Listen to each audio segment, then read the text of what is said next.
بسم اللہ الرحمن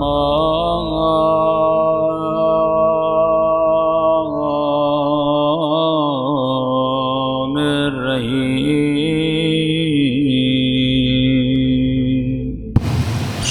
صلوات پڑھے محمد و آل محمد۔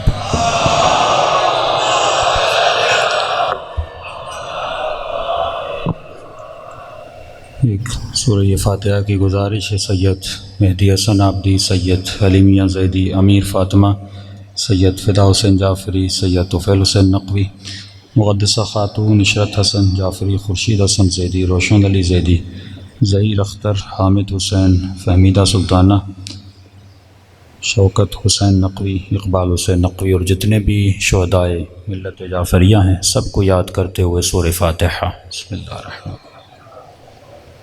الرحمن الرحیم مالک یوم الدین، ایاک نعبد و ایاک نستعین، اهدنا الصراط المستقیم صراط الذین انعمت علیہم۔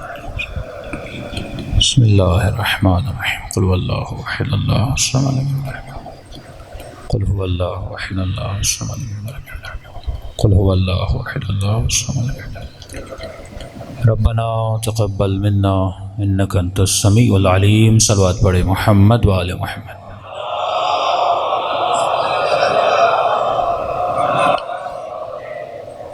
بسم اللہ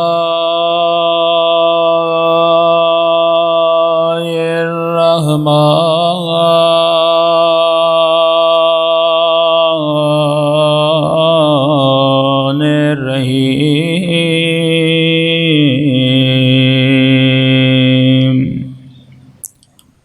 الحمد للہ رب العالمین،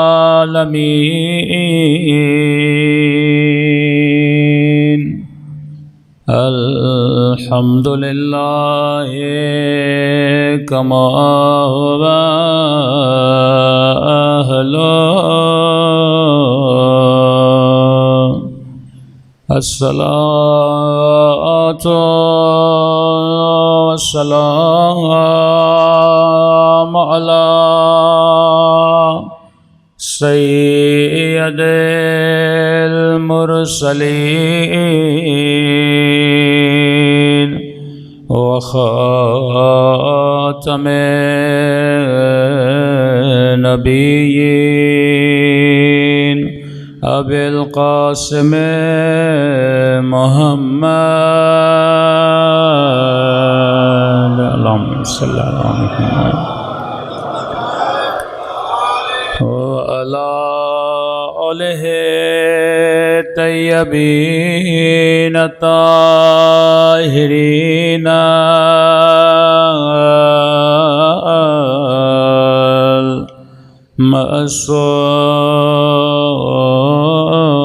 المعصومین۔ سب مل کے اپنے مولا کے ظہور کی دعا۔ اللہم کل ولیک حجت ابن الحسن صلواتک وعلی آبائه فی هذه الساعة وفي كل وليا وحافظا وقائدا ودليلا وعينا حتى تسكنه أرضك طوعا وتمتعه فيها طويلا برحمتک یا ارحم الراحمین۔ صلوات پڑھے محمد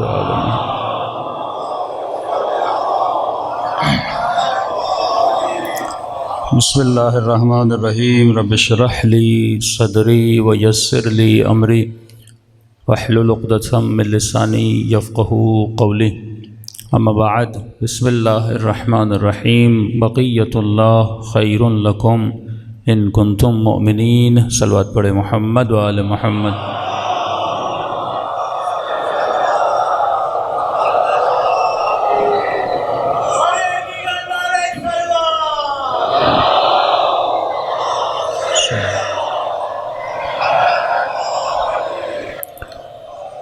دعا ہے پروردگار عالم ہم سب کی عبادتوں کو اپنی بارگاہ میں قبول فرمائے۔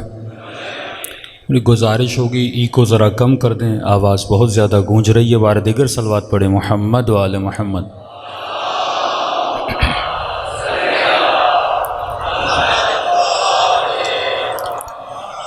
مسلسل آپ کی خدمت میں عرض کر رہے ہیں کہ انسان کو خدا نے دنیا میں بھیجا تاکہ انسان اپنے وقت کے ولی سے اور امام سے رابطے کو مضبوط کرے، کیونکہ حبل اللہ، اگر اللہ کی رسی کوئی ہے تو وہ ولی خدا ہے۔ اور آواز آئی بقیۃ اللہ خیر لکم ان کنتم مؤمنین، ایک ہستی ہے جسے خدا نے آج تک باقی رکھا، یہ تمہارے لیے باعث خیر ہے، باعث برکت ہے، لیکن ایک شرط لگا دی، جب تک تو مومن نہیں بن جاتا تب تک یہ ہستی تجھے خیر اور برکت نہیں دے گی۔ اب مومن کون ہوتا ہے اور مومن کیسے بنا جاتا ہے؟ عوامی تصور میں مومن ہم اسے بولتے ہیں جو محمد رسول اللہ کے بعد علی ولی اللہ کہے، تو جب تعارف بھی کرواتے ہیں کہتے ہیں مولانا یہ ہمارا مسلمان بھائی ہے اور یہ ہمارا مومن بھائی ہے، تو وہیں سے ہم اندازہ لگا لیتے ہیں کہ مسلمان کا مطلب کیا ہوتا ہے اور مومن کا مطلب کیا ہوتا ہے۔ مسلمان کا مطلب جو محمد رسول اللہ پڑھے، اور ہمارے نزدیک مومن وہ ہوتا ہے جو رسول کے بعد علی کی امامت کو تسلیم کرے۔ تبھی مولا علی کا لقب ہے امیر المؤمنین۔ کن کا امیر ہے؟ مومنوں کا امیر ہے۔ یہ ایک عوامی تصور ہے، بے اصطلاح عام شیعہ وہی ہوتا ہے جو رسول کے بعد 12 اماموں کی امامت کو مانے۔ دوسرا لفظ ہے ان کو تسلیم کرے، تیسرا لفظ ہے ان کی اتباع کرے۔ اطیع اللہ و اطیع الرسول و اولی الامر منکم، کس کی اطاعت کرو؟ اللہ کی اطاعت کرو۔ کس کی اطاعت کرو؟ رسول کی اطاعت کرو۔ بھائی ہم ہدایت لینے کے لیے اتنا دور کیوں جاتے ہیں؟ اللہ نے ہدایت کے لیے کتاب بھیجی ہے، اسی کتاب میں اللہ نے کئی نشانیاں بتا دی ہیں کہ تجھے ہدایت کس سے لینی ہے۔ اب ہم یہ کرتے ہیں کہ فلاں مفتی نے کیا کہا، فلاں مولوی نے کیا کہا، جب تجھے سمجھ نہ آئے پھر تو چلا جا مفتی کے پاس، پھر تو چلا جا مولوی کے پاس، لیکن پہلے ہی درجے میں تو کوشش نہ کرے اور ساری زحمتیں، ساری کوششیں مفتیوں پہ ڈال دے، مولوی پہ ڈال دے۔ کبھی تو خود تو قرآن کو کھول کے پڑھ، کبھی تو خود تو ترجمہ پڑھ کہ خدا کہنا کیا چاہتا ہے، وہ بتانا کیا چاہتا ہے۔ اگر ہمیں مولوی اور مفتیوں کا محتاج کرنا ہوتا تو خدا قرآن ہی نہ بھیج دیتا۔ قرآن کیوں بھیجی؟ اگر یہ قرآن ہدی للمتقین ہے، اگر یہ قرآن باعث ہدایت ہے تو اس قرآن میں ہدایت ہونی چاہیے۔ اب ہدایت کیسے پائیں گے؟ جب ہم قرآن پڑھیں گے۔ ہم زیارت عاشورہ بھی پڑھتے ہیں تو عربی میں، اب پتہ نہیں ترجمے میں کیا ہے۔ یہی دعا جو مجلس سے پہلے پڑھتے ہیں، اللہم کن لولیک الحجۃ ابن الحسن صلواتک علیہ وعلی آبائہ فی ہذہ الساعۃ وفی کل ساعۃ ولیا وحافظا وقائدا وناصرا، اس کا ترجمہ کسی کو پتہ نہیں ہے۔ اگر رٹی رٹائی دعائیں پڑھی جائیں اس دعا کا کوئی فائدہ نہیں ہے۔ یہ بالکل ایسے ہے یہاں ساری مسجد کھچا کھچ بھری ہوئی ہو اور یہاں میں مجلس فارسی میں پڑھنا شروع کر دوں اور آپ کہیں مولانا ہم تبرکن سن رہے ہیں۔ بھائی تبرک تو ہو جائے گا لیکن تیری سمجھ میں کچھ بھی نہیں آئے گا۔ فائدہ کیا؟ لفظ ادا ہو بندہ سمجھے نا، دعا پڑھے سمجھے نہ، اللہ سے باتیں کرے پتہ ہی نہ ہو، بس دعائے قنوت پڑھے کہے ربنا آتنا فی الدنیا حسنہ وفی الآخرۃ حسنہ۔ بھائی دعا مانگ رہے ہو نا، دعا کا مطلب کیا ہے؟ تو اللہ سے کچھ مانگ رہا ہے، جب تجھے پتہ ہی نہیں تو کیا مانگ رہا ہے وہ تجھے عطا کیسے کرے گا؟ شناسائی تو ہو میں اللہ سے کیا مانگ رہا ہوں۔ ہم نے ساری ذمہ داریاں مدرسوں پہ مولویوں پہ ڈال دی، کبھی بھی اپنی عقل کو استعمال نہیں کرتے۔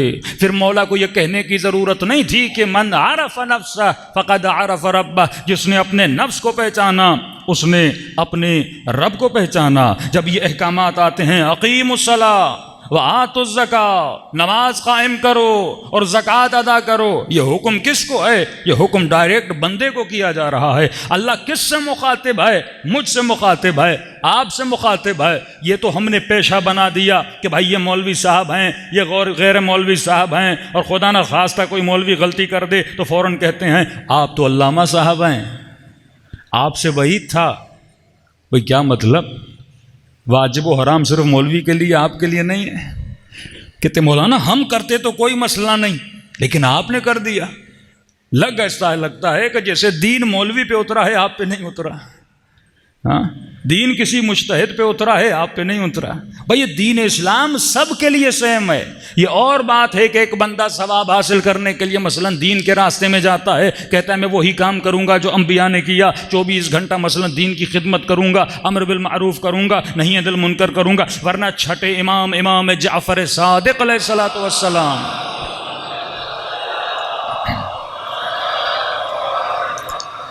میرے مولا کے زمانے میں کوئی مدرسے کا تصور نہیں تھا۔ یہ تو معاشرے میں جب بے دینی بڑھی تو لوگوں نے مدرسے بنائے، ورنہ چھٹے امام کے زمانے میں مدرسہ نہیں تھا۔ کوئی کسائی تھا، کوئی نجار تھا، کوئی درزی تھا، کوئی جوتی سینے والا تھا، کوئی روٹی پکانے والا تھا، سارے لوگ صبح کو پہلے امام کا درس سنتے تھے پھر اپنے کاموں میں چلے جاتے تھے۔ مطلب علم دین ہر بندے پہ واجب ہے، مطلب ہر بندہ جس نے لا الہ الا اللہ محمد رسول اللہ پڑھا ہے وہ عالم بالاحکام الہی ہو۔ یہ نہیں کہ صرف مولوی کو پتا ہو غسل جنابت کیسے کیا جاتا ہے، خواتین کے احکام کیا ہوتے ہیں، مردوں کے احکام کیا ہوتے ہیں، نجاسات کون سی ہوتی ہیں، طہارات کون سی ہوتی ہیں۔ اگر تو مسلم ہے، اگر تو نے کلمہ اسلام پڑھا ہے، اگر تو نے اسلام کے اسکول میں داخلہ لیا ہے تو تجھے پتہ بھی ہونا چاہیے کہ اللہ اس بندے سے چاہتا کیا ہے۔ تو ہر بندہ جب مرے گا وہ گنہگار ہو کے مرے گا۔ اللہ کہے گا کل میں نے انسان کی تعریف آپ کے سامنے بیان کی، کیا تھی انسان کی تعریف؟ انسان وہ ہے جو لامحدود تربیت پانے کی صلاحیت رکھتا ہے، یہ انسان کی ڈیفینیشن ہے۔ حیوان محدود تربیت پاتا ہے، لمیٹڈ ٹریننگ حیوان لے سکتا ہے، انلمیٹڈ ٹریننگ حیوان نہیں لے سکتا۔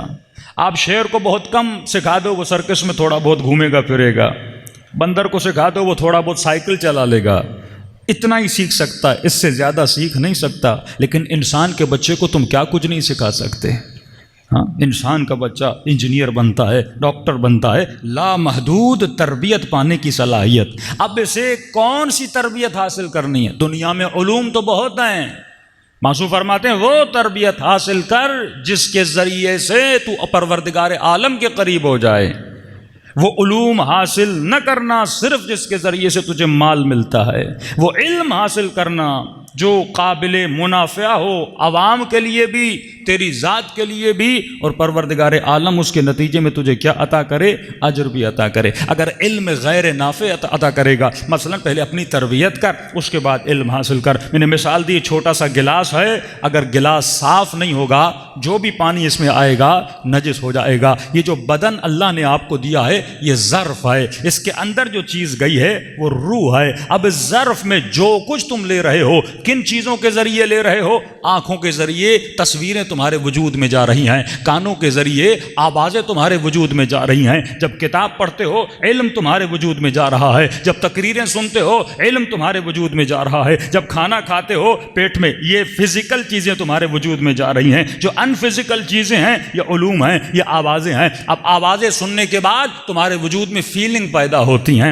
علوم حاصل کرنے کے بعد تمہارے وجود میں جذبات بنتے رہتے ہیں۔ یعنی اگر کسی جوان کے ذہن میں غلط فکر آ گئی، جو فکر ابن سعد کے ذہن میں تھی، جو فکر شمر کے ذہن میں تھی، جو فکر ابن ملجم کے ذہن میں تھی، وہ کون سی فکر تھی؟ اس کے ذہن میں فکر یہ تھی، اگر رے کی حکومت مل گئی تو میں کامیاب ہو جاؤں گا، اگر میں تہران کا بادشاہ بن گیا تو میں کامیاب ہو جاؤں گا۔ اب اسی فکر کو اچیو کرنے کے لیے وہ قاتل حسین بنا۔ شمر کی فکر کیا تھی؟ اگر حسین کو مار دیا مجھے مقام ملے گا۔ اسی فکر کو حاصل کرنے میں وہ جناب سکینہ پہ ظلم کرتا تھا۔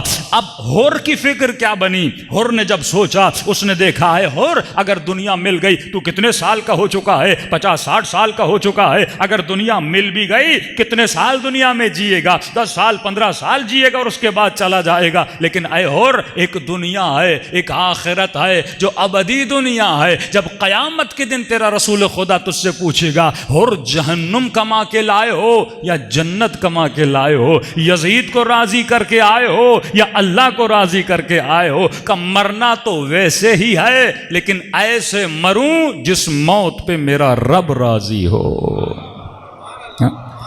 فکر بدلی تو انسان کے ایکشن بدل گئے۔ فکر کا تعلق آپ کے اعضاء و جوارح سے ہے تو اسلام کا سب سے زیادہ فوکس کس پہ ہے؟ انسان کی فکر پر ہے۔ تبھی آواز آئی قرآن میں، اصبروا وصابروا ورابطوا، صبر کرو۔ کس پر؟ واجبات پر، محرمات پر۔ اور اس صبر کا صلہ جو تجھے خدا دے گا تم نے تصور نہیں کیا۔ جو بے صبر لوگ ہوتے ہیں نا، دنیا کے لیے اپنی عفت کو بیچ دیتے ہیں، ہاں، دنیا کے لیے اپنی آخرت کا سودا کرتے ہیں۔ کہتے ہیں مولانا ہم نے توبہ کر لی۔ بھائی تم نے کیا کیوں ایسا کام؟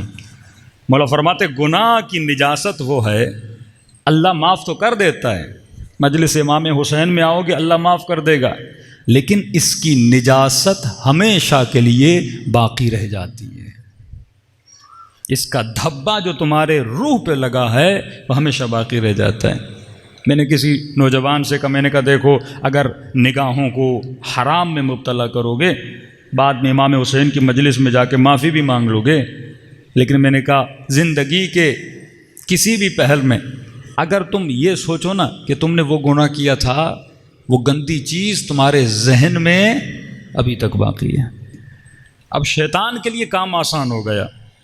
کوئی گندی چیز، کوئی گندی تصویر اگر آپ کے ذہن میں، آپ نے معافی مانگ لی، مولا حسین جوان تھا، خدعتنی الدنیا بغرورہا، دنیا نے مجھے دھوکہ دیا، شہوت نے مجھے دھوکہ دیا، مولا میں نے گناہ کر دیا، اب معاف تو اللہ کر دیتا ہے، وہ کریم ہے، کریم کا کام ہے، بندوں کو بلاتا ہے، اس سے صبح سے شام تک مانگتے رہو، وہ تھکتا نہیں ہے کیونکہ تھکاوٹ اس کے وجود میں ہے نہیں۔ وہ سخی ہے، سخاوت اس کی صفت بھی ہے، سخاوت اس کی عادت بھی ہے، سخاوت اس کا ملکہ بھی ہے۔ ایک مرتبہ آدمی سخی ہوتا ہے، 4 بار مانگو تھک جاتا ہے کیونکہ اسے سخاوت کی عادت ہے، پر سخاوت اس کی صفت نہیں ہے۔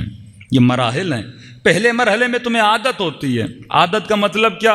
1 بار دو گے، دوبارہ دو گے، تیسری بار تنگ آ جاؤ گے، مطلب ابھی تک صفت نہیں بنی، ابھی تک عادی سخی ہو۔ لیکن جب زیادہ بندہ دیتا ہے تو سخاوت اس کی صفت بن جاتی ہے۔ جیسے حاتم طائی تھے، کسی نے کہا تم حاتم کو سخی کہتے ہو، میں بھی سخی ہوں۔ اچھا، کہ تم بھی دیتے ہو؟ ہاں، کہ میں بھی دیتا ہوں، میرا دروازہ بھی فقیروں کے لیے کھلا رہتا ہے۔ تو یہ شخص بھیس بدل کے نقاب لگا کے اس کے در پہ مانگنے گیا۔ پہلے دن مانگا، اس نے دیا۔ دوسرے دروازے پہ گیا، اس نے دیکھا وہی بندہ ہے، دیا۔ تیسرے دروازے پہ گیا، دیکھا وہی بندہ ہے، دیا۔ چوتھے پہ گیا، اس نے کہا مجھے پاگل سمجھا ہوا ہے، تو بار بار مجھ سے مانگنے آ رہا ہے، میں نے 3 دن تو دیا۔ اس نے اسی وقت نقاب اتارا کہ ابھی تک سخاوت تیرے وجود میں صفت نہیں بنی۔ حاتم طائی 8 دروازوں سے کوئی جاتا تھا، وہ کیونکہ اس کی صفت بن چکی تھی۔ صفت سے بھی اعلیٰ درجہ ہوتا ہے وہ ملکہ بن جائے، کس طرح آپ کو سمجھانے کی کوشش کروں؟ دیکھیے، ایک مرتبہ آپ کی نگاہ نامحرم پہ پڑتی ہے، شہوت نفس کہتا ہے دیکھو، لیکن آپ کے تو نہیں، مجلس میں گیا اور مولا کی حدیث سنی کہ آنکھوں کو نجس نہ کرو، آپ نے نگاہوں کو جھکا لیا، آپ نے جھکایا، آپ نے اس کو آرڈر دیا کہ جھک جاؤ، وہ جھک گئیں، پر دل تھا کہ دیکھوں۔ پہلی بار یہ کام کیا، دوسری بار پھر آپ نے کہا امام نے بولا ہے، پھر آپ نے جھکا دیا۔ جب ریپیٹڈلی کرو گے اب عادت بن جائے گی، اب مشکل نہیں ہوگا، عادت بن گئی۔ جب لمبا عرصہ گزر جائے گا پھر صفت بن جائے گی۔ لوگ کہیں گے یہ عفیف ہے، ہم 4 دن عبادت کرتے ہیں، 5 دن عبادت کرتے ہیں، پھر ایک ایسا گیپ آتا ہے نماز بھول جاتے ہیں، پھر تھوڑا بیدار ہوتے ہیں، پھر نماز پڑھتے ہیں۔ کہ مولانا 40 دن نماز شب پڑھی، پھر نماز چھوٹ گئی، پھر تھوڑے بیدار ہوئے، پھر تھوڑی ہمت کی، پھر پڑھی، پھر چھوٹ گئی۔ لیکن جب ایک لمبا عرصہ پڑھتے ہو وہ صفت بن جاتی ہے۔ جب صفت بن جاتی ہے تو پھر دنیا کہتی ہے یہ زین العابدین ہے،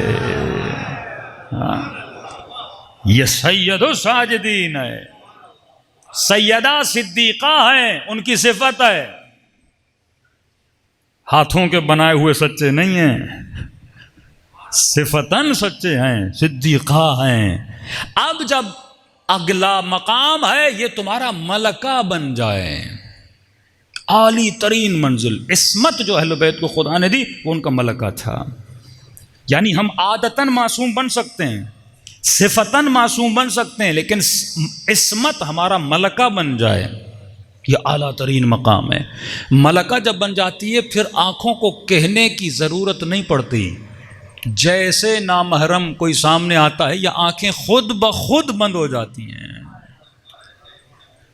اور آسان کر کے سمجھاؤں، آپ جب شروع میں گاڑی سیکھتے ہو تو سکھانے والا بتاتا ہے اب پہلی گیئر لگاؤ، اب کلچ پہ پاؤں رکھو، دوسری گیئر لگاؤ۔ آج کل تو آٹومیٹک گاڑی آ گئی تو کلچ ولچ کا چکر ہی ختم ہو گیا ہے، لیکن آج بھی جو سیکھتا ہے اس کو اسی طرح سکھایا جاتا ہے، اب کلچ پہ پاؤں رکھو، دوسری گیئر، اب تیسری گیئر۔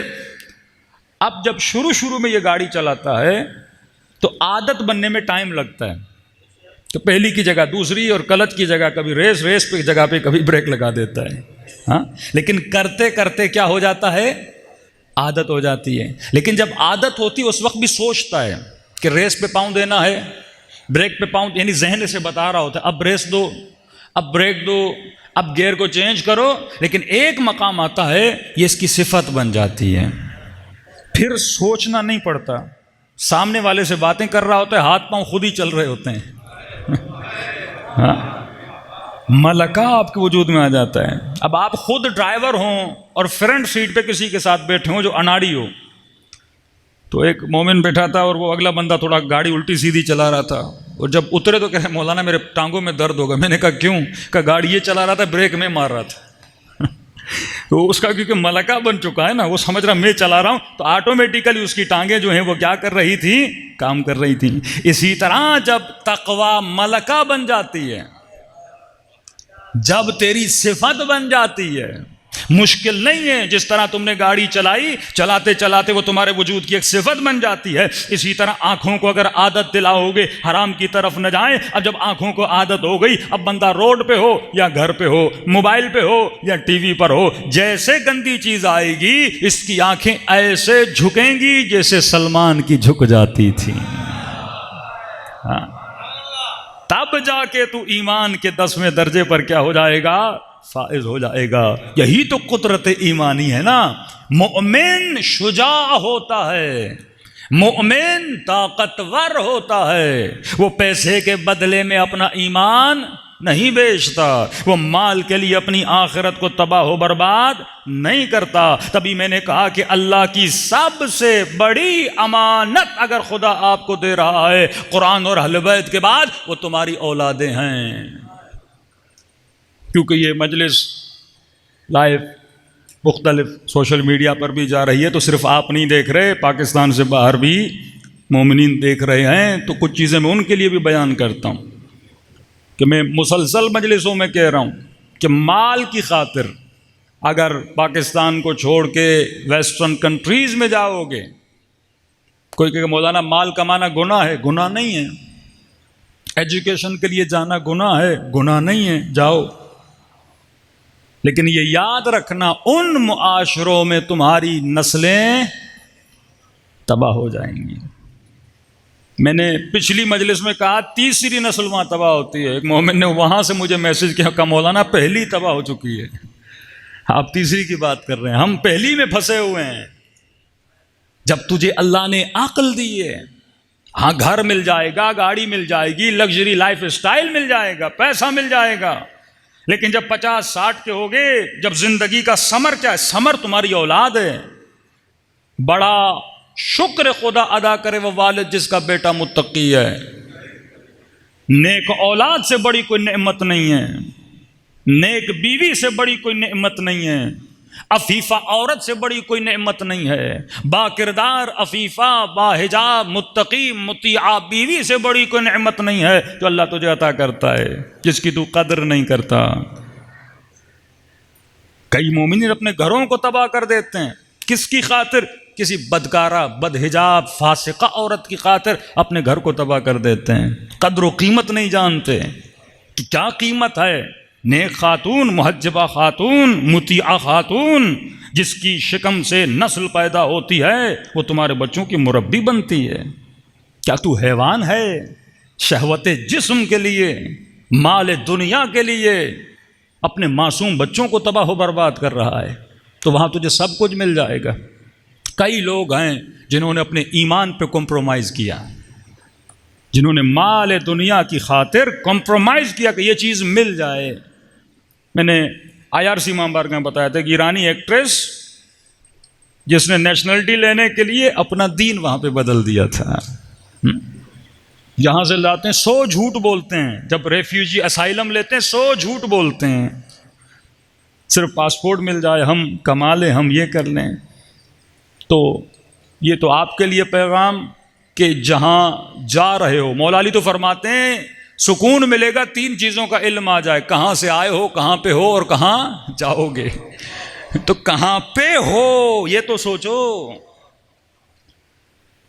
مطلب جہاں تو رہے گا اور جہاں تو جائے گا یہ دونوں کنیکٹڈ ہیں آپس میں۔ جہاں تیرے لمحات گزر رہے ہیں وہ تمہارے وہ لمحے بناتے ہیں جہاں تو جانے والا ہے۔ جہاں تیری زندگی گزر رہی ہے یہ ڈیسائیڈ کرے گی کہ وہاں جا کر تو کیا بنے گا۔ ایسے مومنین نمازی ہیں، متقی ہیں، تہجد گزار ہیں، بچے نیک نہیں ہیں۔ کہتے مولانا ہم نے تو کیا تم نے زحمت کی جب تجھے پتا بھی تھا۔ اور ایک اجتماعی کوشش ہوتی ہے، وہ بھی اجتماعی کوشش وہاں پہ کوئی نہیں کر رہا۔ تو کئی نوجوانوں نے کہا کہ مولانا سلوشن میں نے بارہا بتایا ہے، کمانے جاؤ، پیسہ اپنے ملک میں بھیجو، لیکن کبھی بھی اپنی نسلوں کو وہاں منتقل نہ کیا کرو۔ 6 مہینے جا کے کام کرو، پیسے اپنے ملک میں ٹرانسفر کرو، لیکن اپنی نسلوں کو اپنے معاشروں میں بڑا کیا کرو۔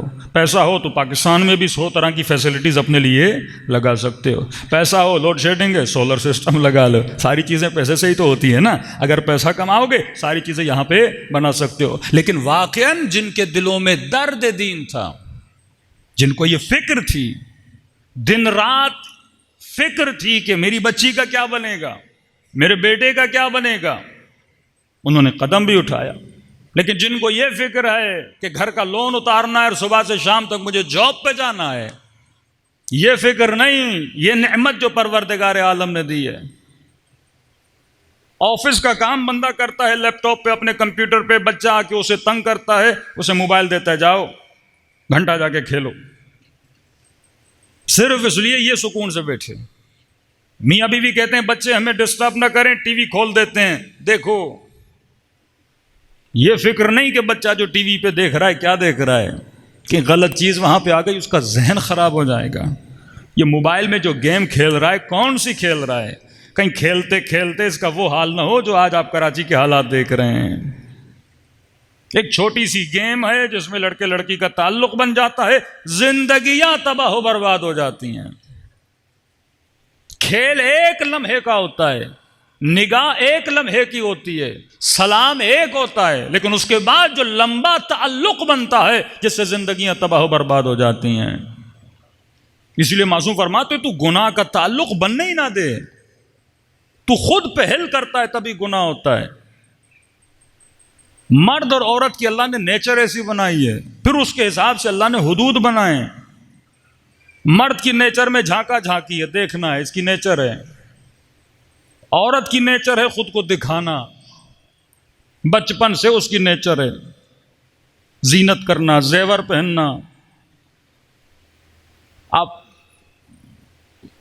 کافروں کے معاشرے میں چلے جائیں، کتنے ایسے مرد ہیں جو عریاں نظر آتے ہیں، اور کتنی ایسی عورتیں ہیں جو کم لباس میں نظر آتی ہیں.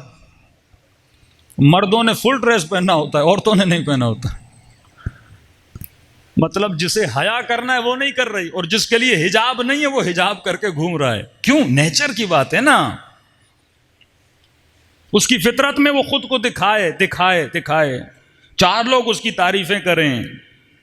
تبھی اللہ نے کہا کہ یہ گھر سے نہ نکلے. تبھی سیدہ سے پوچھا گیا، بی بی عورت کب خدا کے قریب ہوتی ہے؟ فرمایا جب وہ اپنے گھر کے اندر ہوتی ہے. اللہم صل علی محمد. اس میں فائدہ تمہارا ہے، فائدہ کسی اور کا نہیں ہے. مردوں کا کیا جاتا ہے تم باہر نکلو گی تو؟ نقصان تو تمہارا ہے نا. آج کل لوگ کہیں کہ بھائی پاکستانی معاشرہ ایسا ہے ویسا ہے. دنیا میں سب سے زیادہ ریپ کہاں ہوتا ہے؟ امریکہ میں ہوتا ہے. ایک رپورٹ تھی، ایوری 7 منٹس میں ایک ریپ ہوتا ہے امریکہ میں. کیوں ان معاشروں میں ایسا زیادہ ہوتا ہے؟ کچھ سیدھی بات ہے نا. ایک طرف معاشرے میں وہ مرد ہیں جو غیر تربیت یافتہ، غیر تزکیہ شدہ، ہوس سے بھرے ہوئے، شہوت سے بھرے ہوئے، اور دوسری طرف اگر یہ معاملہ ہوگا فلم معاشرے میں عام، فحاشی معاشرے میں عام، تو ظاہر عزتوں پہ ہاتھ آئے گا نا. سونے کو روڈوں پہ تو نہیں رکھا جاتا نا، تجوریوں میں بند کر کے رکھا جاتا ہے نا. قیمتی چیزیں کور کر کے رکھی جاتی ہیں. اللہ تجھے قیمت دے رہا ہے. ہر چیز کے بننے کا ایک سبب ہے.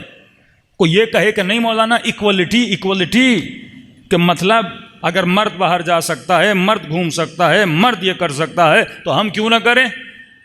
تو یہ تو وہی بات ہو گئی کہ اللہ تو عادل ہے. بھئی عدالت کا مطلب مساوات نہیں ہے. سب سے بڑی غلطی جو ہم کرتے ہیں، عدالت کا مطلب برابری نہیں ہے.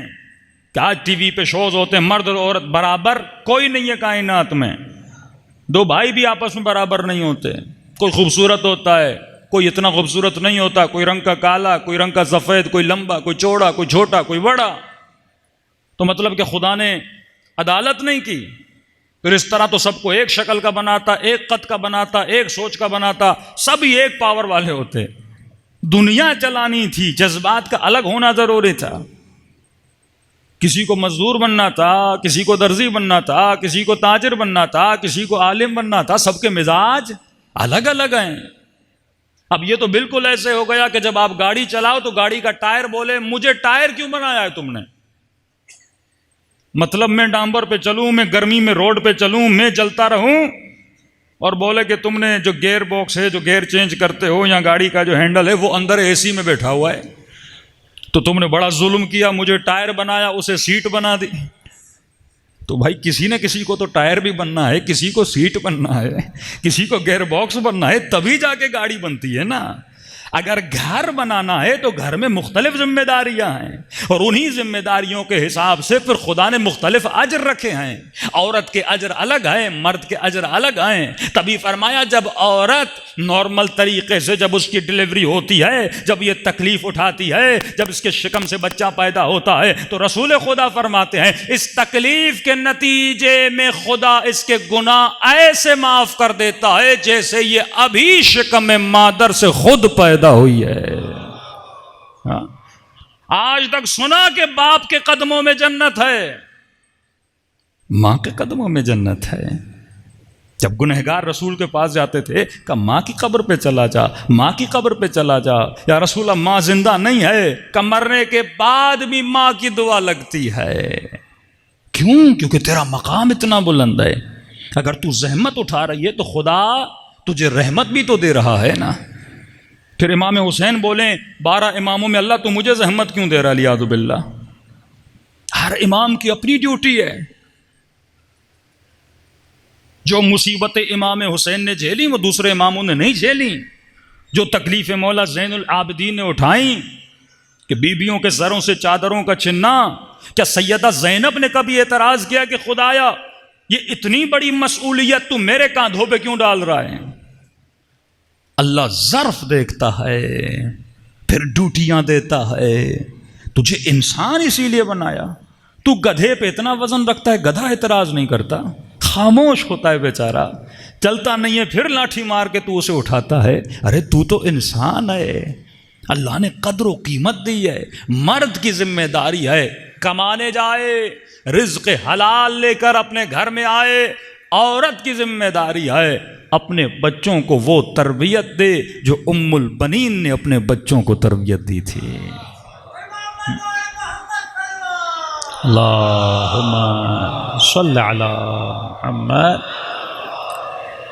سارے شعبے اسلام نے تقسیم کیے ہوئے ہیں، ڈیوٹیز کو اسلام نے بانٹا ہوا ہے۔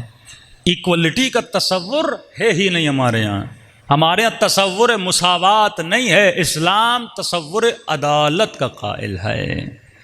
عدالت کا مطلب ہے وضع الشیء علی مکانہ، چیز کو وہاں رکھو جہاں وہ رکھنے کے لائق ہے۔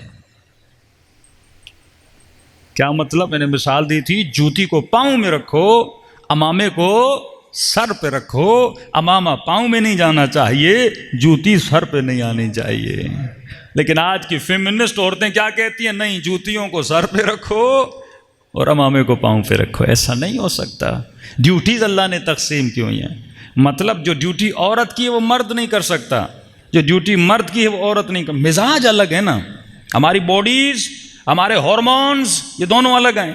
یہ تو سائنٹیفکلی ثابت ہے، دنیا چینج نہیں کر سکتی اس چیز کو۔ اب باپ سے اگر بیٹا بیٹی 4 بار پوچھے نا، مثلا بولے بابا یہ کیا ہے، بولے چڑیا ہے، دوبارہ پوچھے بابا یہ کیا ہے، چڑیا ہے بیٹا، پھر آئے بابا یہ کیا ہے، بیٹا بولا نا چڑیا ہے، اب چوتھی بار آئے گا تو پھر یہ نہیں بولے گا چڑیا ہے۔ مرد کا حوصلہ کم ہوتا ہے، لیکن ماں سے 100 بار بھی پوچھے نا تھکتی نہیں ہے۔ اس کے اندر خدا نے کیا دیا ہے؟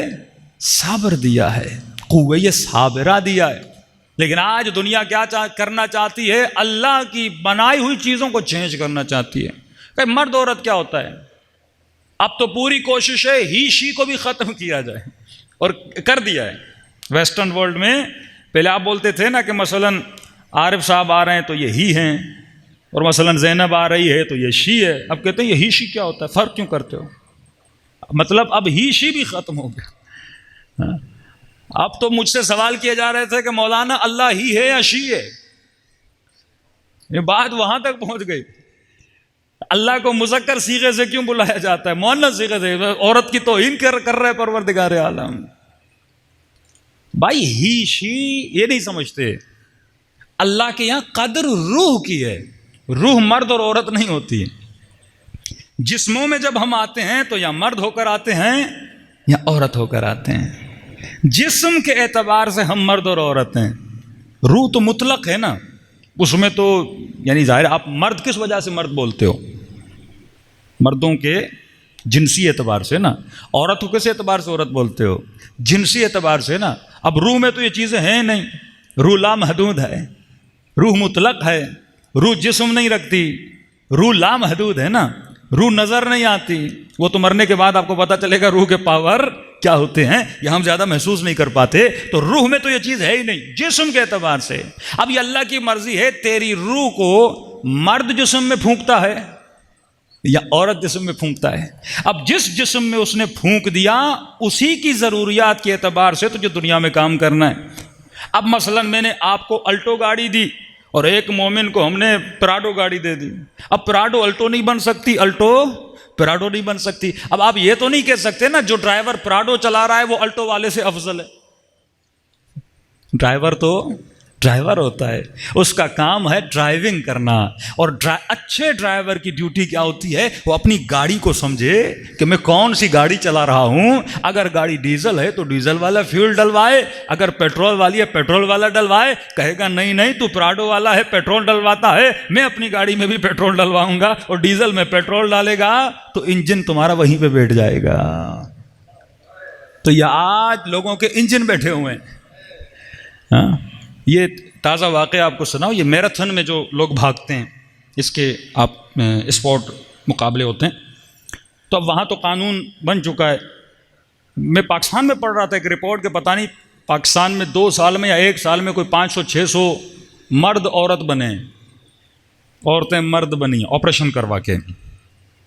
تو وہ ایکسیپٹ کرتے ہیں, اگر آپ آپریشن کروا کے لڑکی بننا چاہتے ہیں ہو جائیں گے, اور وہ آپریشن کروا کے لڑکا بننا چاہتی ہے ہو جائے گی.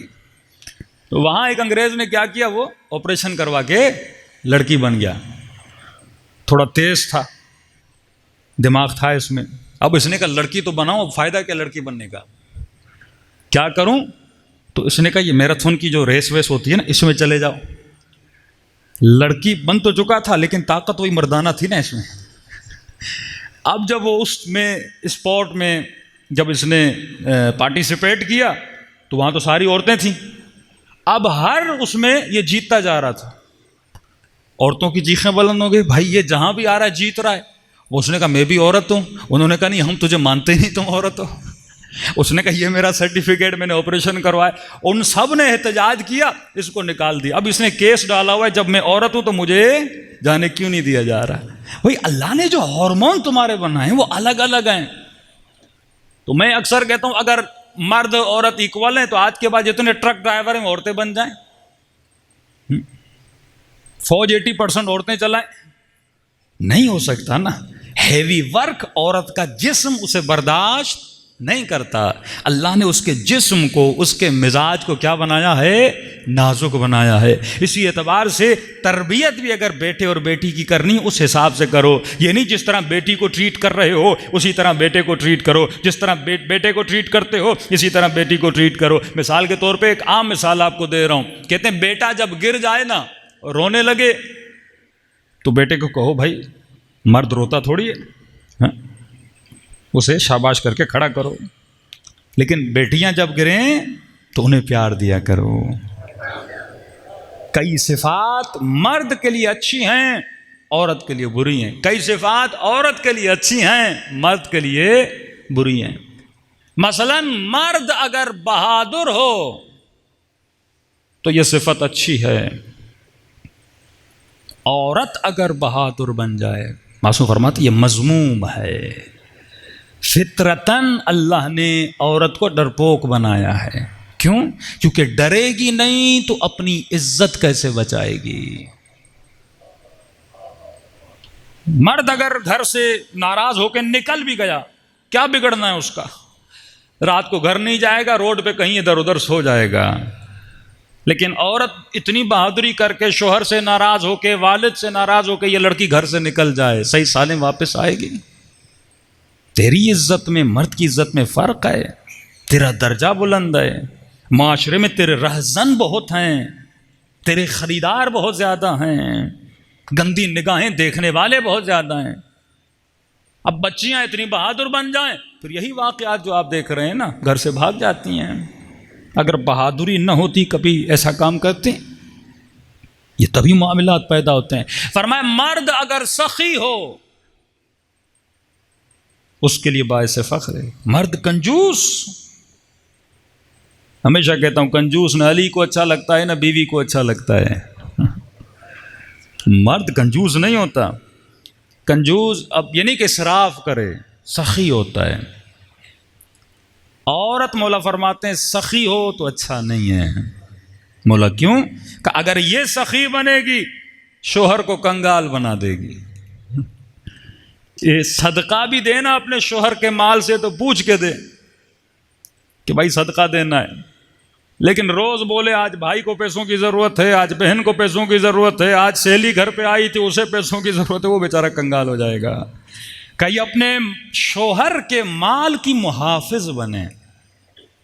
جو بیویاں واقعی ایسی ہوتی ہیں نا، گھروں کو بڑا اچھے طریقے سے مینیج کرتی ہیں. اب مرد فضول خرچی والا ہوتا ہے نا، وہ تھوڑا تھوڑا کر کے جمع کرتی ہیں، آخر میں آتا ہے کچھ نہیں بچا، پریشان ہوں، تو بولتی ہے گھبراؤ نہیں، میں نے جمع کر کے رکھا ہوا ہے. اپنے مردوں کو، اپنے بچوں کو، ہاں لیکن عورت کو بھی یہ ہو کہ مجھے اپنے بیٹے کو کیا بنانا ہے؟ سخی بنانا ہے.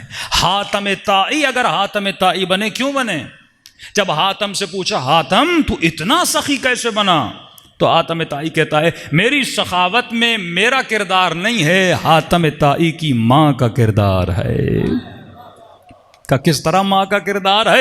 حاتم طائی کہ جب میں چھوٹا ہوتا تھا، میری امی جب مجھے خرچی دیتی تھیں، مثلا 1 روپیہ 2 روپیہ جو بھی دیتی تھیں، کہتی تھی حاتم یہ 10 روپے تیرے، 10 روپے فقیر کے. جتنے مجھے دیتی تھی اتنے فقیر کے لیے دیتی تھی. مطلب اس کی ماں کیا کر رہی ہے؟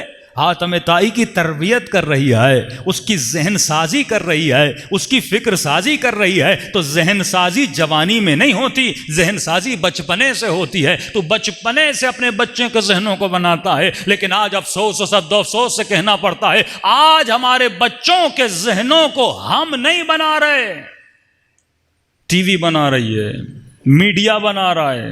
آج ہم نے اپنے بچوں کو امام زمانہ کے حوالے نہیں کیا، media, T V, social media کے حوالے کر دیا. ہمیں پتہ بھی نہیں بچہ کیا دیکھ رہا ہے. کئی ڈرامے ایسے ہیں لوگ دیکھ لیتے ہیں، میں کہتا ہوں نتیجہ کیا نکلا، اتنی اس نے انویسٹ کی تھی ڈرامے پہ، کہتے ہیں مولانا ہم سمجھے نہیں. میں نے کہا تو نے دیکھا نہیں ڈرامے میں محرم تعلقات کو آپس میں ملایا جا رہا ہے. کتنی بے حیائی آج کل کے ڈراموں میں آ چکی ہے. وہ آخر میں بتاتے بھی وہ بندہ غلط کر رہا ہے. بھائی غلط کر رہا ہے تو تم دکھا کیوں رہے ہو؟ ان دی اینڈ بتاتے ہیں اس نے غلط کیا. مثلا ایک ڈرامہ پاکستان میں چلا تھا، سسر اپنی بہو میں نگاہ بد رکھے بیٹھا تھا. ڈرامہ دکھایا جا رہا ہے، عوام دیکھ رہی ہے اور سب کہہ رہے ہیں بہت غلط کر رہا ہے، بہت غلط کر رہا ہے. کچھ ایسے حرام ہیں جن کا نقل کرنا بھی حرام ہے. مثلا اللہ نے قرآن میں سورہ یوسف کا واقعہ سنایا، قوم لوط کا بتایا، بھائی نے بھائی کو قتل کیا، حابیل و قابیل اللہ نے بتایا، حضرت موسیٰ کا واقعہ بتایا. لیکن تاریخ میں کئی ایسے حرام تھے جن کا ذکر خدا نے قرآن میں نہیں کیا. کچھ حرام ہیں حضرت یحییٰ کے واقعے میں جس کو قرآن نے ذکر نہیں کیا. وہ کون سا حرام ہے؟ 2 محرم رشتے جب آپس میں گناہ کرتے ہیں. فرمایا منبر سے تو کیا گھر میں بھی نقل نہ کیا کرو. کوئی دوست آ کر تجھے بتائے نا خدا نہ خواستہ 2 محرم رشتوں نے آپس میں غلاظت بھرا تعلق بنایا ہے، تو فرما ایک کان سے سنو دوسرے کان سے نکال دو، کہیں پہ ذکر نہ کرنا، کیونکہ جب تو ذکر کرتا ہے گناہ کا قبح ختم ہو جاتا ہے. ایک زمانہ تھا جب لوگ لفظ زنا سنتے تھے وجود میں کپ کپاہٹ آ جاتی تھی. مومن اور زنا، حسین کا چاہنے والا اور شراب. اللہم صل علی محمد و آل محمد. سیدہ زینب کی ماننے والی اور اپنی چادر اتارے، اپنے حجاب پہ کمپرومائز کرے، نازک کپڑے پہن کر روڈوں پہ چلے. جب حجاب کا فلسفہ لوگوں کو نہیں پتا، سمجھتے ہیں حجاب کا مطلب ہے بس دوپٹہ کرنا. حجاب کا مطلب ہے اپنے جسم کے اعضاء کو ظاہر نہ کرنا. اب حجاب کیے ہوئے ہے، جینس کی پینٹ پہنی ہوئی ہے، سر پہ دوپٹہ ہے اور شرٹ اور پینٹ پہن کے چل رہی ہے، یہ جسم جہنم میں جلایا جائے گا، کیونکہ تو اپنے جسم کی سائز دکھا رہی ہے. مرد اور عورت دونوں کے لیے. تھوڑی سی باڈی بلڈنگ کر دی، 4 بیڑیاں کھول کے روڈ پہ چل رہا ہے، تو کیا دکھا رہا ہے لوگوں کو؟ زینت، خذو زینتکم، اپنی زینتوں کو کہاں پہ لے کر آؤ؟ اللہ کے دربار پر لے کر آؤ. یہ جسم امانت پروردگار عالم ہے۔ حسین اگر اپنے جسم کو کہیں پہ پیش کر رہے ہیں، وہ زمین کربلا میں دربار خدا میں پیش کر رہے ہیں۔ عباس کے اگر بازو کہیں پہ کٹتے ہوئے نظر آتے ہیں، ذرہ برابر ابا نہیں کیا اہل بیت نے، جس میں سیدہ فاطمۃ الزہرا پسلیاں ٹوٹ رہی ہیں، دفاع ولایت میں، تربیت بشر میں۔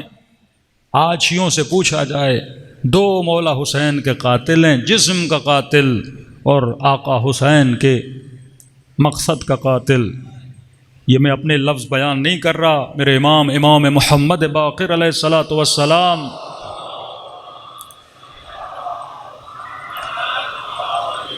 میرے مولا فرماتے ہیں کہ اے مومن، ہمارے دادا حسین کے دو دشمن ہیں۔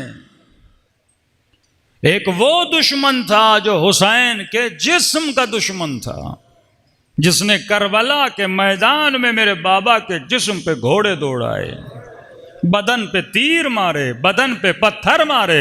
لیکن ایک دشمن وہ ہے جو میرے جد کے مقصد کا دشمن ہے، وہ اس دشمن سے بدتر ہے۔ کہ مولا کیا مطلب؟ فرمایا ہر معاشرے میں دو طرح کے لوگ ملیں گے۔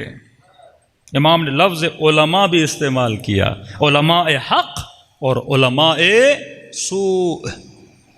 کچھ وہ جو حق بیانی کریں گے، کچھ وہ جو سوء بیانی کریں گے۔ یہ کفر کے فتوے، یہ ساری چیزیں کہاں سے آتی ہیں؟ جنہوں نے دین کا ہدف نہیں سمجھا۔ کہ مولا آپ کے جد کا مقصد کیا تھا؟ کہا زیارت وارثہ اٹھا کر دیکھو، زیارت عاشورہ اٹھا کر دیکھو، جامع کبیرہ اٹھا کر دیکھو، برملا ہر معصوم یہ کہہ رہا ہے، ہر بندہ یہ گواہی دے رہا ہے کہ اشہد انک قد اقمت الصلاۃ وآتیت الزکاۃ وامرت بالمعروف ونہیت عن المنکر۔ جو بھی مومن کربلا جاتا ہے یہ گواہی دیتا ہے کہ مولا حسین آپ کا مقصد کیا تھا؟ کہ نماز کو قائم کیا جائے، زکوٰۃ کو ادا کیا جائے، امر بالمعروف کیا جائے اور نہیں عن المنکر کیا جائے۔ لیکن افسوس سے یہ کہا جاتا ہے آج ممبر پہ آنے والا یہ بولے کہ اس ممبر سے نماز کا پیغام نہ دیا جائے۔ نماز کون سا جنت لے جاتی ہے؟ پھر تو کربلا جا کے گواہی کیوں دیتا ہے؟ اشہد انک قد اقمت الصلاۃ، میں گواہی دیتا ہوں آپ نماز قائم کرتے تھے۔ پھر اپنی غلط بیانی کے لیے دلیل بھی پیش کرے، مولوی صاحب کربلا میں حر نے کون سی نماز پڑھی تھی؟ جس جاہل کو یہ بھی نہیں پتا کہ حر نمازی تھا یا نہیں تھا، جب مولا حسین کے لشکر میں آیا، روایت کے جملے ہیں، جب وقت نماز ہوا، امام حسین نے کہا کہ حر تو نماز پڑھا۔ کہنے لگا آقا حسین، غلام کیسے نماز پڑھا سکتا ہے آقا کے ہوتے ہوئے؟ یقیناً امام حسین کو پتا ہوگا ایسے جاہل آئیں گے ممبروں پہ اور ایسے بہتان، ایک شہید پہ تہمت، حسین کے صحابی پہ تہمت، جس نے اپنی جان کو قربان کیا اس پہ تہمت، جو صریحاً قرآن کی آیت ہے کہ جو نماز نہیں پڑھتا اقیموا الصلاۃ ولا تکونوا من المشرکین، نماز قائم کرو اور مشرکوں میں سے نہ بنو، اس حکم کو آ کر پامال کرے۔ ایک امام بتاؤ جس نے اپنی نماز کو ترک کیا ہو، جن کی شہادتیں سجدوں میں ہوں، جو نو کے نیزہ پہ جائیں تو شعر و شاعری نہیں کرتے تھے، قرآن کی تلاوت پڑھتے تھے۔ پورے سفر میں مولا امام زین العابدین فرماتے ہیں ایک بھی بی بی کی نماز تہجد قضا نہیں ہوئی، میں واجب کی بات نہیں کر رہا۔ یہ کیا جھوٹ ہے؟ زندان شام میں اٹھتی ہیں، آدھی رات کا وقت ہوتا ہے، وضو کر کے بیٹھ کے نماز پڑھ رہی ہیں۔ پھوپھی اماں تکلیف ہے، بی بی اتنی تکلیفیں، بیٹھ جائیں، مستحب نماز ہے، پڑھنے کی کیا ضرورت ہے؟ آواز آئے گی نہیں، حسین کی وصیت تھی، بہن زینب مجھے نماز تہجد میں یاد کرنا۔ تو جسم کو پالنے کے لیے آیا ہے، دو کوڑی اور دو ٹکوں کے لیے اپنے دین کو بیچ رہا ہے، اپنے بچوں اور اپنی نسلوں کو تباہ کر رہا ہے، دنیا کی خاطر اپنی عفت و اپنے حیا کو برباد کر رہا ہے۔ مولا فرماتے ہیں، یا عربی کا شعر ہے نا، یا لیت الشباب متی یعود، جب بوڑھے ہو جاؤ گے نا پھر کہو گے اے جوانی واپس کب آؤ گی؟ جوانی پھر واپس نہیں آتی، گزرا ہوا دن کبھی پلٹ کے نہیں آتا۔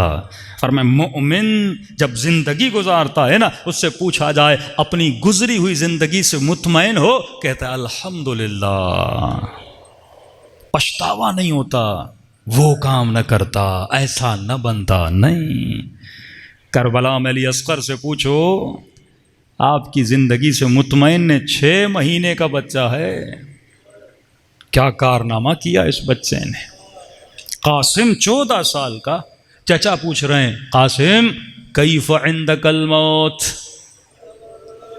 چچا احلا من العسل، شہد سے زیادہ میٹھی ہے۔ تو خدا را مقصد حسین کو سمجھیے۔ علماء فرماتے ہیں جو عالم یہ دیکھے کہ معاشرے میں بے حیائی بڑھتی جا رہی ہے، معاشرے میں عفت دری ہو رہی ہے، جگہ جگہ شیطان نے اسباب گمراہی پھیلائے ہوئے ہیں، وہ ٹی وی، وہ ڈرامہ، کیا کچھ نہیں ہے، حکومتیں سپورٹ کر رہی ہیں بے حیائیوں کو، سسٹم سپورٹ کر رہا ہے بے حیائی کو، سینسر بورڈ سب پیسے کھا کھا کے جوانوں کے ذہنوں میں زہر ڈالا جا رہا ہے، اور یہ مولوی یہ عالم دیکھے اور ممبر پر آ کر مقصد حسین کو بیان نہ کرے۔ کیوں؟ بانی ایک مجمع کا بندہ کہہ رہا ہے مولانا ہم گئے، مولوی صاحب کو کہا یہاں خواتین کالے کپڑے پہن کے آتی ہیں، سر پہ دوپٹہ نہیں ہوتا، شلواریں پہنتی ہیں، ٹخنے نظر آتے ہیں۔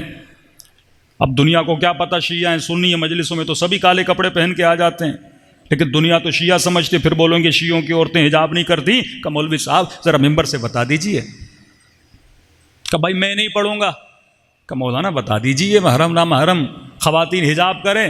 کہنے لگا اگر میں پڑھوں گا تو پھر لوگ مجھ سے حجاب کریں گے، میں پڑھوں گا مجمع کم ہو جائے گا، مجمع کم ہوگا تو کیا ہوگا؟ مارکیٹ ڈاؤن ہو جائے گی، مجمع بڑھے گا تو کیا ہوگا؟ مارکیٹ ہائی ہو جائے گی، اور جب مارکیٹ ہائی ہوگی تو کیا ہوگا؟ پیسہ زیادہ ملے گا۔ اسی لیے چھٹے امام کا فرمان ہے، دیکھو تو صحیح ممبر پہ کسے بٹھا رہے ہو؟ جس کے دل میں مال دنیا کی محبت ہے وہ تجھے دین نہیں دے گا، وہ مال کی خاطر دنیا بیچے گا، وہ تیری رضا کے لیے پڑے گا، حسین کو راضی کرنے کے لیے نہیں پڑے گا۔ آج ہمارے قوموں کو شعر کی ضرورت ہے یا نعروں کی ضرورت ہے؟ آج حسین کو ضرورت اس بات کی ہے، مولا حسین اس لیے قربانی نہیں دی کہ ہم روئیں، ہم روتے ہیں اپنی آخرت کے لیے، مقصد حسین یہ نہیں تھا۔ ہم ماتم کرتے ہیں اپنی قیامت کے لیے، کیونکہ ان سے محبت کرنا واجب ہے، اظہار محبت کرنا فرض ہے، لیکن مقصد حسین تو یہ نہیں تھا۔ مقصد حسین یہ تھا کہ تو اپنے وجود میں محبت خدا، اطاعت خدا، تقوی الہی کو پیدا کرے، اپنی قبر کو بنائے، جب عالم برزخ میں پیدا ہو تو اس طرح تیرا استقبال کیا جائے جس طرح سلمان کا استقبال کیا جاتا ہے، مالک اشتر کا استقبال کیا جاتا ہے۔ تو ہر مومن یہ سوچے 4 سالہ بچی نے اتنی تکلیفیں اٹھائیں، کربلا کے ہر شہید نے جسموں کو قربان کیا تاکہ تیری آخرت بن جائے، دلوں کو کربلا لے جائیں، سلام کریں اپنے آقا کی مظلومیت پہ۔ آج بھی فرزند زہرا مظلوم ہے، اس پورے مجمع میں کتنے لوگوں نے زحمت کی، 40 دن ہی زحمت کریں اپنے امام زمانہ کو دیکھنے کے لیے، کہ مظلومیت امام نہیں ہے کہ ہم میں سے کوئی چاہتا ہی نہیں ہے۔ 40 ڈیز ہمارے پاس نہیں ہے اپنے امام زمانہ کے لیے، کل انشاءاللہ عمل بتاؤں گا، وقت تیزی سے گزر جاتا ہے، کہ کیا کریں کہ اپنے مولا سے فزیکل رابطہ مضبوط ہو جائے۔ ایک ذریعہ یہی گریہ امام حسین ہے، گریہ دل کو نرم کرتا ہے، اور اللہ کہتا ہے جب دل ٹوٹتا ہے نا میں ان دلوں کی آواز کو سنتا ہوں۔ ہر نماز کے بعد امام حسین پہ ایک آنسو ضرور بہایا کریں، سجدے میں جا کے حسین کے سجدے کو یاد کیا کریں۔ السلام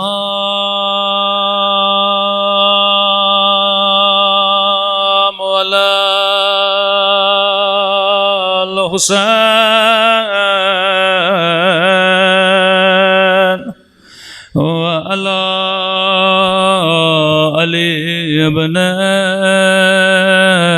الحسين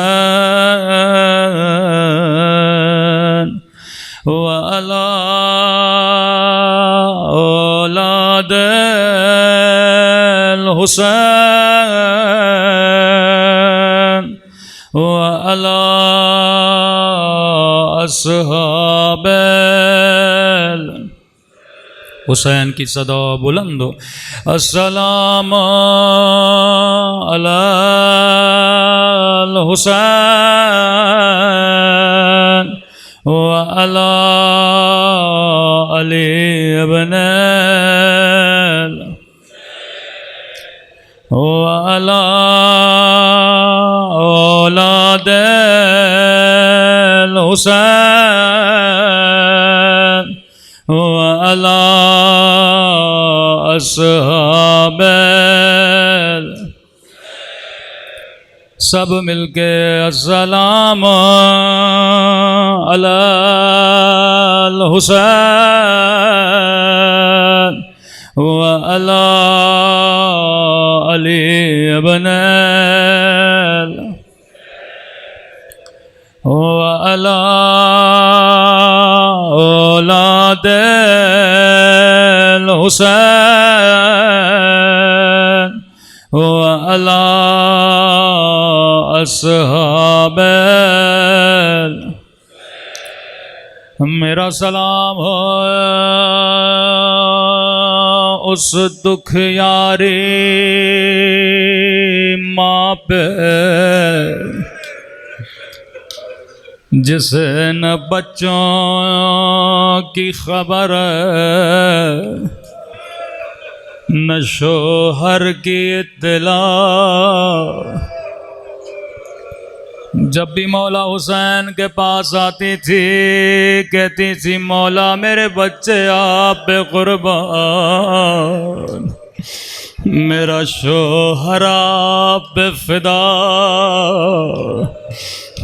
قدیمی مومنوں سنو گے یہ کون سی بی بی ہے اے خدا تجھے واسطہ مسلم کی بیوہ کا جس نے کبھی اپنے شوہر کا سوال بھی نہیں کیا تجھے واسطہ دو ننھے سے بچوں کا جو زندان میں بابا بابا کرتے رہے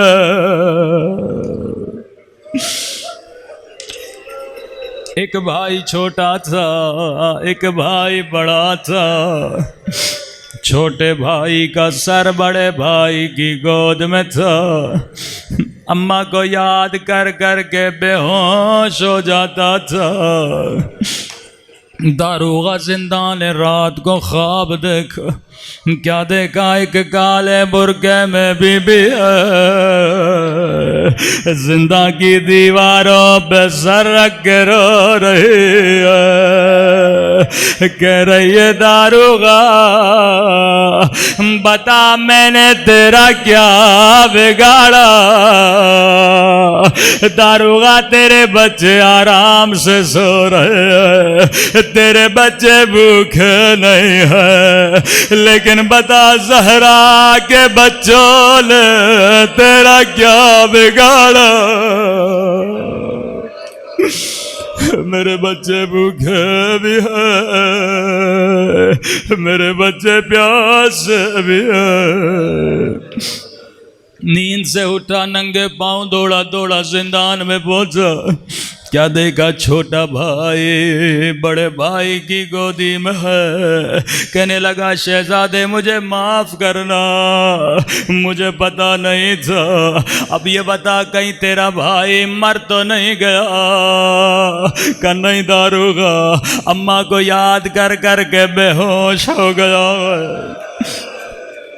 کم میرے لال اگر کوئی خدمتوں میں کرنے کے لیے تیار ہو کہ داروغہ مجھے کچھ بھی نہیں چاہیے، بس میرا بھائی نہ مر جائے، میرا بابا بھی مارا گیا، داروغہ رات کا وقت ہے، اندھیرا ہے، اگر زحمت نہ ہو اپنی بیوی کو زندہ ملاؤ، تھوڑی دیر کے لیے سینے سے لگا لے، شاید میرا بھائی ٹھیک ہو جائے۔ دوڑا گھوڑا گھر گیا، اپنی بیوی کو کہا جلدی کرو زندہ چلو، یہ نبی خدا کے صحابی کی بیٹی تھی، کہتی ہے داروغہ میں شریف عورت مجھے رات کو زندہ نہ لے چل، اپنا سر پیٹ کے کہنے لگا کائنات کی شریف بیوی اس زندانوں کی دیواروں پہ سر رکھ رو رہی ہے،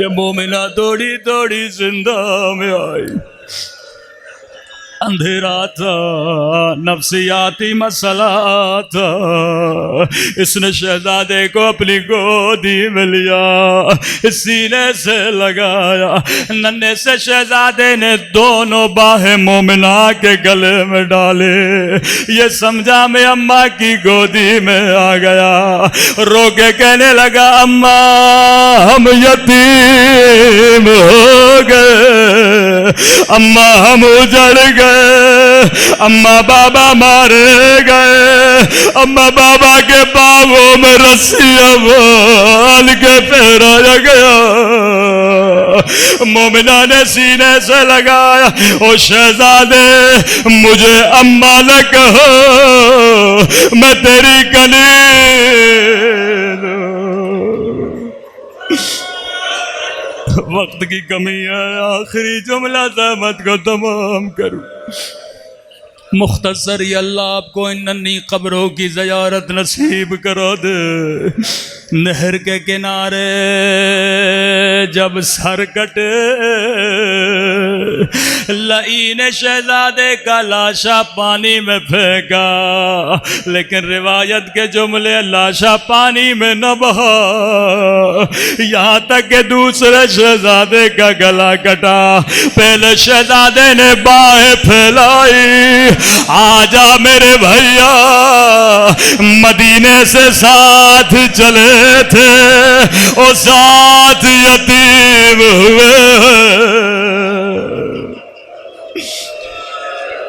نہر کے کنارے ننھی سی لاشیں رکی، ایک کسان نے جیسے لاشیں دیکھے، کل لوگوں ولی خدا کی لاشیں ملی ہے، کفن دیا گیا، غسل دیا گیا، جب لاشوں کو دفن کرنا چاہا، عجب نہیں غبار اٹھا ہوگا، غیب سے آواز آئی ہوگی آنکھوں کو بند کر لو، لاشوں کی وار زہرا آئی ہے، او میری بیوی کہاں کہاں جاؤ گے، کبھی کربلا، کبھی کوفہ، کبھی شام کا بازار، الا لعنت اللہ علی القوم الظالمین۔ پروردگار ہمارے مولا اور آقا کا ظہور فرما، ہم سب کو مولا کے اعوان و انصار میں شریک فرما۔